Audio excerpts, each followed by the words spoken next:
Hello. Yesterday, I watched the movie The Legend of 1900, and it fucked me up. So I decided, you know what? No, I don't accept this ending, and I'm gonna write a fix-it fanfiction, and I'm feeling silly right now, so I'm gonna read it out to you, cause why not? Fanfiction of The Legend of 1904, A Better Future. Author's note, I do not accept the ending of this godforsaken movie. Grr! 1900 stared on the floor of the dim-lit ship. The rays of sunlight could barely fight their way through all the dust that hung in the thick air. I was born on this ship, and the world passed me by, but 2,000 people at a time. And there were wishes here, but never more than fit between prow and stern. You played out your happiness, but on a piano that was not infinite. Max just sat there, across from his former best friend, barely holding back his tears. All these years, they had been playing together as musicians, and not once did he stop and think of the pain his dear friend must have felt when challenged to leave the ship, all alone, on his own, facing this gigantic world with all its possibilities, with nothing but a suitcase and a camel hair coat. I learned to live that way. 1900 choked down his tears and scoffed. Land? Land is a ship too big for me. His voice broke as he was searching for the right words, desperately staring into Max's eyes. It's a woman too beautiful. It's a voyage too long. A perfume too strong. It's music I don't know how to make. I will never get off this ship. At best, I can step off my life. Amongst all the despair and sadness Max had gone through in the past 3 minutes while listening to his only friend ramble on about his depressing worldview, a boiling anger was starting to eat away at his innards and slowly seeping into his veins. After all, I don't exist for anyone. 1900 continued. You're the only exception, Max. He said it softly, avoiding his gaze. You're the only one who knows I'm here. The pianist stared directly at him again, with this intense stare that seemed to almost reach into Max's soul. You're a minority, and you better get used to it. Forgive me, my friend, but I'm not getting off. Max began to violently sob. They just sat there for a while his silent cries echoed through the empty ship, devoid of all hope. Finally, after what felt like an hour, 1900 stood up from where he was sitting and hugged his colleague tightly. This is how it ought to be, he whispered, now also tearing up. No, I won't let you. The rage that had been boiling within Max's veins finally reached his brain. How could you? How could you just throw away your life like that? You have so much to live for, so much more to see. The trumpist was stammering, struggling and failing to keep his composure as he grabbed onto his friend's shoulders, shaking him violently. And what if the world's too big? Who gives a shit? I'm still here, by your side. I can guide you. I can be there for you and show you your way around. I can be your ship. We can be each other's ships. Just please don't leave me here alone with all of my thoughts and regrets. Please, Max, you're hurting my arm. Silence! I get to talk now. Did you seriously believe that I'd just leave and let you die all alone? Who the fuck do you take me for? Did our friendship mean that little to you? Max, I mean it. You're gonna bruise my arms. Oh, so now you care about what happens to your precious arms?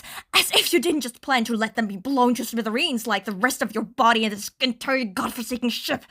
No, Max, Max finally let go of 1900, still fuming. If you won't leave, neither shall I. It's as easy as that. 1900 stared at him in utter shock as Max Tooney, the man who had seen him rise to fame, stood there in front of him and kept on frantically rambling. Look, I'm really sorry that I didn't seem to recognize your sorrow and all the pain you must have felt, but you never opened up. For the love of God, we knew each other for almost 7 years. And you just... Max shook his head. I'm sorry if it was me, if you didn't open up because you just didn't know me well enough, or because I never gave you the chance to, or... Max, look, this is not your fault. I chose this fate. Or rather, it chose me. From the moment I was born and left on the Virginia, I never had a chance at the big life you kept on talking about. Throughout the years, many people praised my talents, called me a big shot, and said that once I came on land and played my music there, the most famous music labels would fight to the death just to contact me. 1900 shook his head. But all of this doesn't mean anything anymore.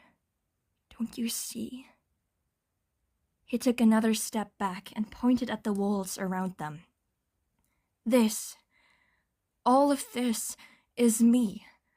Not only my home, but who I am, who I always was, and who I'll always be.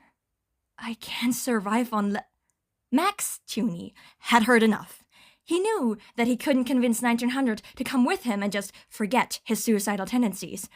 At least, not here. Not now. And time was running out. So, he did the only thing he could think of. While his body had been talking away, the musician had silently grabbed one of the metal pipes on the ground and now fiercely swung it at his chum's head as hard as he could. A dull plonk echoed throughout the halls. 1900 swayed like a leaf in the wind before collapsing onto the ground and hitting his head hard. Blood silently trickled across his now quiet face. Shit! Max began violently cursing while grabbing 1900 from under his arms and dragging him across the floor. Jesus Christ, had he lost his mind?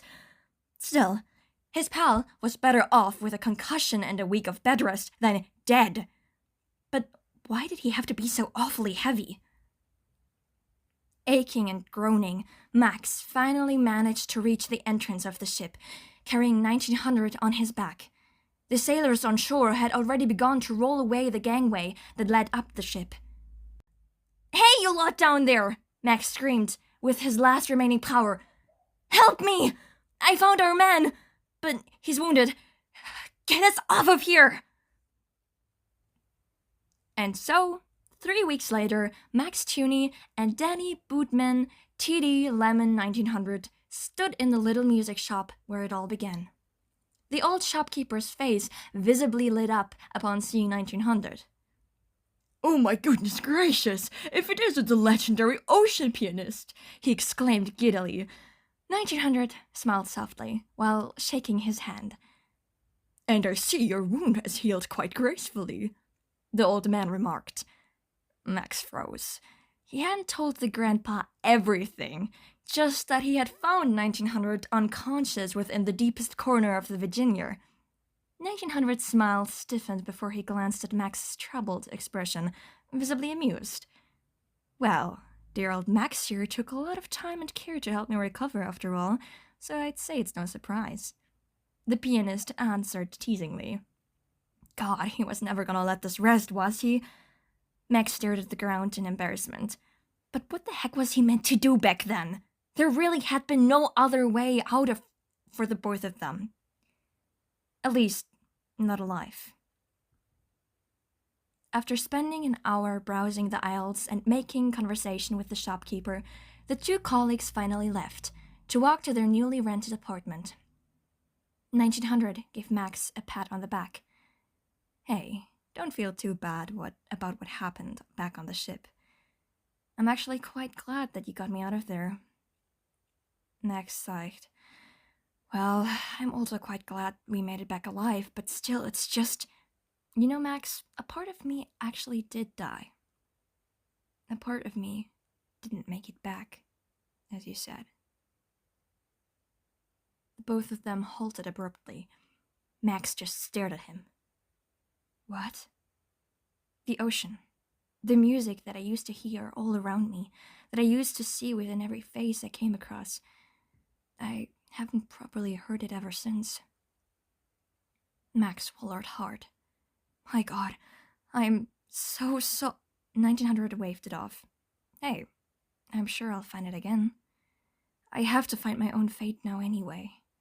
To see the ocean, my original muse, from the land, and build a life of my own, plank by plank like a wooden ship. He scoffed. And I'd like for you to be in it too. Ta-da!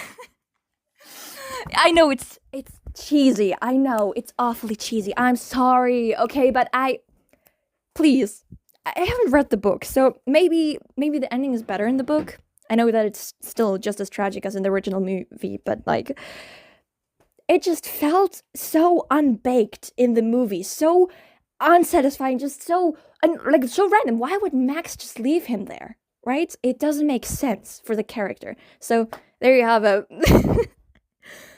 Do with that what you will.